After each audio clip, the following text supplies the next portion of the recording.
how exactly did this housing market get so damn screwed up? But the most important thing we should be asking is, how do we fix it?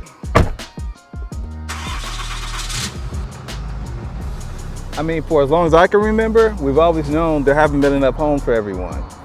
Yeah, so I did a video about a year ago talking about how home prices were steadily outpacing wages.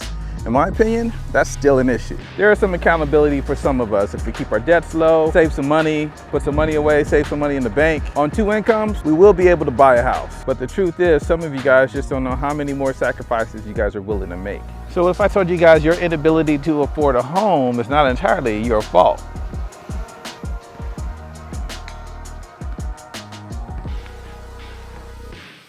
There isn't enough houses for sale and the demand is really high. That causes the prices to go up. I'm gonna tell you something different than all the other realtors are telling you.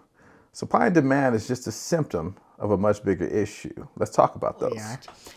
This law that was passed with this intention of basically getting the public more information to make better decisions about housing policy, and it's turned into sort of what you call an abomination. CEQA, the California Environmental Quality Act of 1974, started out so good, but at this point in time it's just going so bad.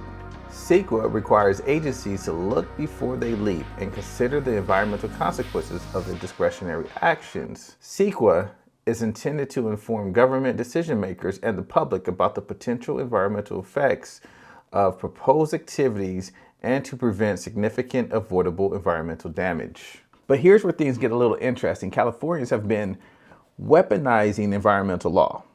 Nolan Gray, a city planner and housing researcher, explains how in his article with The Atlantic. By any reasonable metric, the empty lot on corner of 1st and Lorena Street in Boyle Heights neighborhood of Los Angeles is a natural place to build housing with a bus stop next door and a Expo Line rail station less than a quarter mile away. Residents would enjoy an easy 30-minute commute to one of the densest neighborhood business districts in North America. They could walk to their daily necessities such as the grocery store, pharmacies, and restaurants, making car ownership mostly optional. And thanks to energy efficiencies of multifamily living, folks moving in from the sprawl of otherwise defined LA would see their environmental impact plummet. In case you were wondering, this is what the corner of 1st and Lorena Street looks like in Boyle Heights. The article continues. Yet when a local nonprofit developer proposed several years ago to build a 49-unit apartment building on the lot with 24 homes set aside for disabled veterans experiencing homelessness, it was slammed with an environmental lawsuit. A single angry neighbor was able to delay the project thanks to a piece of legislation known as the California Environmental Quality Act. Although a 189-page assessment found that all possible environmental effects could be mitigated, the suit demanded that planners spend years conducting additional environmental research. The site, covered in concrete and lined with barbed wires, top chain link fences, remains empty to this day. So one neighbor who is savvy with the law can hold up a development for years, costing builders hundreds of thousands of dollars. Builders are not building enough homes fast enough because of these political games. The result is supply shortages, abandoned housing developments, increased costs to build, and an increase in surrounding values due to the lack of inventory in the area. Here's another major issue that no one is speaking about.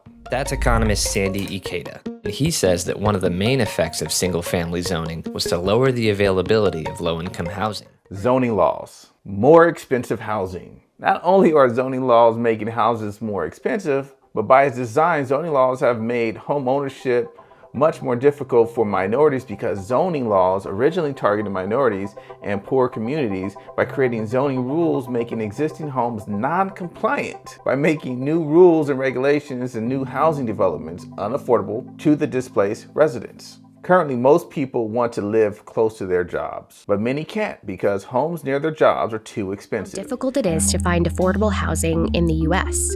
It's where Silicon Valley bus drivers sleep in their cars at night because they can't afford housing near work. And homes near their jobs are too expensive because the zoning requirements has either limited or created difficult building requirements. Let me say it this way. The current zoning laws gives the few privileged what they want. Zoning laws have handcuffs on the housing market, and if they go unchanged, those handcuffs will only tighten up. Here's what really sucks is when a developer meets the zoning requirements, all it takes is one angry neighbor threatening environmental lawsuits to delay or completely stop a project. Who does this affect the most, you ask? It affects minorities, it affects young people trying to buy a home, it affects the majority.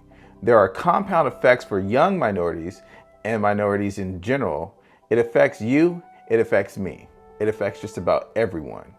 You want to know why housing is so expensive? It's because it was designed to be that way. Look, I understand this is not everyone's intent, but that was the cause, and now we're dealing with the effect. If you're interested, there is something we all can do moving forward. We should not be solving crime and noise issues through environmental and zoning legislation. The truth of the matter is that zoning laws were imagined from a limited perspective and point of view.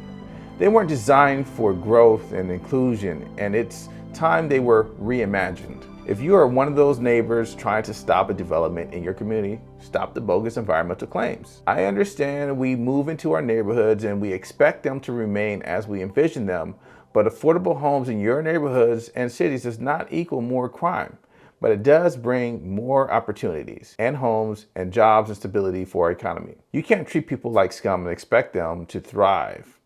Affordable homes for teachers and bus drivers, public service workers, and much more are all being affected by these ridiculous legislations. So go to your city's website and search for new development proposals, or call your city, find out when your next meeting, our town hall meeting is, and show up if you can.